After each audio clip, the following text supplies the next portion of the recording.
How I Met My Monster, written by Amanda Noll, illustrated by Howard McWilliam.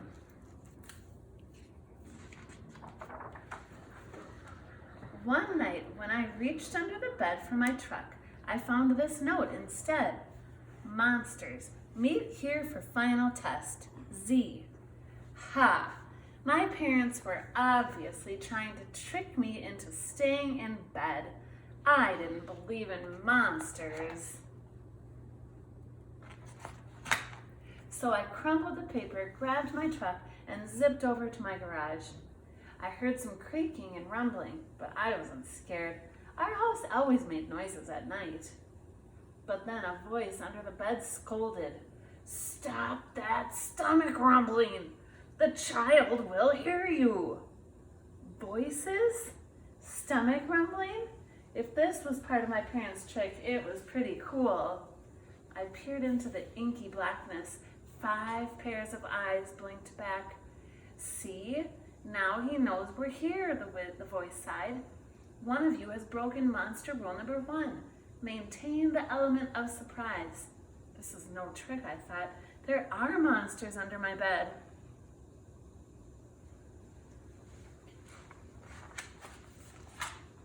A long-necked yellow monster slid out, followed by 4 little monsters. Rule number 2, the yellow one instructed, never block the bed. All of you, scoot over.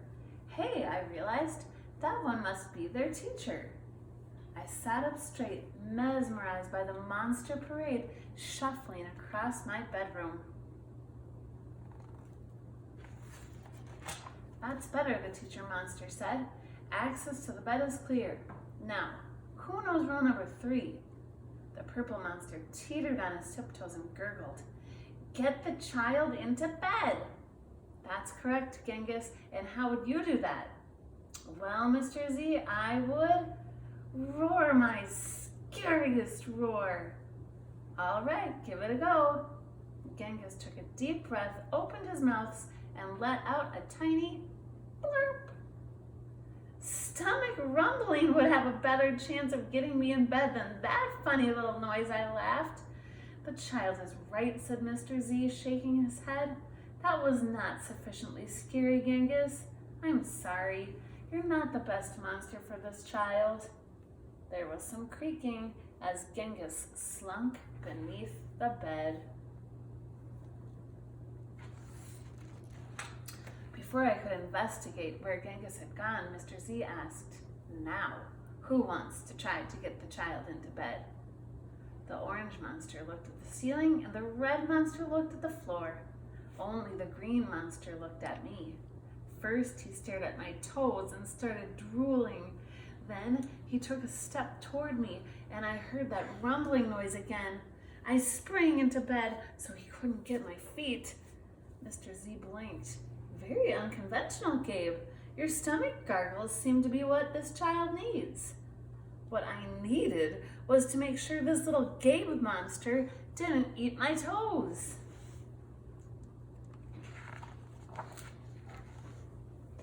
"Right, you 3. The child is now in bed," said Mr. Z. "As every monster knows, the ultimate objective is rule number 4. Who can tell me what that is?" The orange monster bounced and squeaked, "Keep the child in bed until it falls asleep." "Correct, Morgan, and how would you accomplish this?" "Shadow puppets, shadow puppets," she squeaked again. Gabe whistled through his nose and I snickered, but Mr. Z said, "Interesting idea, try it." Morgan hopped onto my night table and flailed her arms near my lamp. Silly shadows blobbed on the wall, and a cloud of fluffy fur tickled my nose. Achoo! "Morgan, stop at once," Mr. Z ordered. "You're supposed to scare him, not make him sneeze." "I'm sorry, but you're not a match either." Morgan's arms flopped to her sides and she scuttled under my bed. There was some more creaking, and Morgan was gone. After all that sneezing, I really needed a tissue. Suddenly, a huge shadow of uncut claws loomed across my room. Awesome, I thought. and kind of scary. I froze in place. Powerful performance, Gabe, said Mr. Z. But do either of you see a problem? Ooh, I know, chirped the red monster. The child is out of bed again. Correct, Abigail, Mr. Z continued, and one of you must get him back in. Let's revisit rule number 1. Maintain the element of surprise. All at once, poof, the monsters vanished. Then I heard more rumbling. Were they hiding in my closet and making noises to scare me? Ha, no. It was only my stomach grumbling. All this excitement was making me hungry. I tiptoed past the closet and peeked out the door. So far, so good. No monsters. Then I stepped over the squeaky stair and sneaked down to the kitchen. As I reached into the pantry, I heard some chattering behind me. I sure hoped it wasn't that toe-eating monster, Gabe.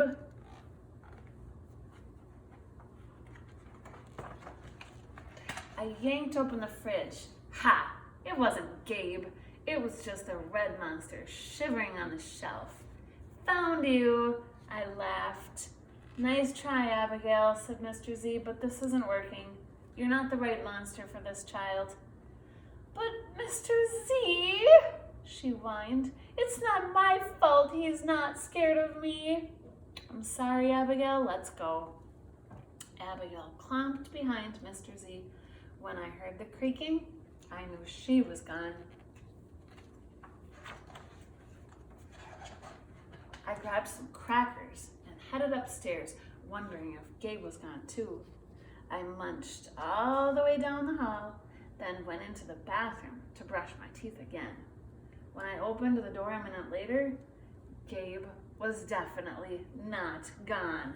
He was right there, and he was huge. I charged into my room and slammed the door. When I leaped into bed, I knew my toes were safe. Ooh!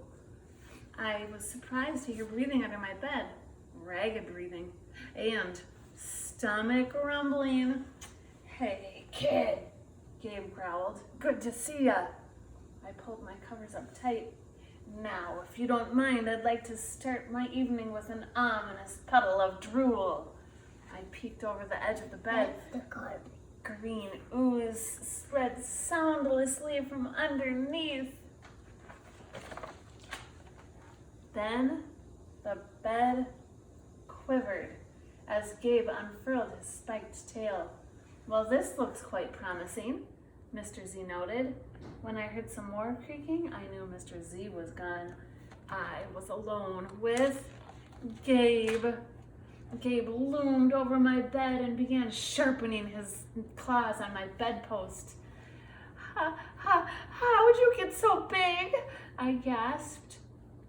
Rule number 5, my friend, he explained. People food always makes monsters grow, so thanks for the crackers. Got any toes I can munch? I scrunched in my feet so Gabe couldn't get them. This was way better than playing with trucks. No toes tonight, but you can have this, I offered, tossing a stuffed monster off the bed. Gabe dove for it. His soft, comforting snorts filled the room as he snuffled the toy. I shivered. Kid, I think this is the beginning of a beautiful friendship. No other monster can scare me like you, I giggled. Gabe was the monster for me. His snorts and ooze were perfect. I yawned, then shivered again. I was asleep in no time.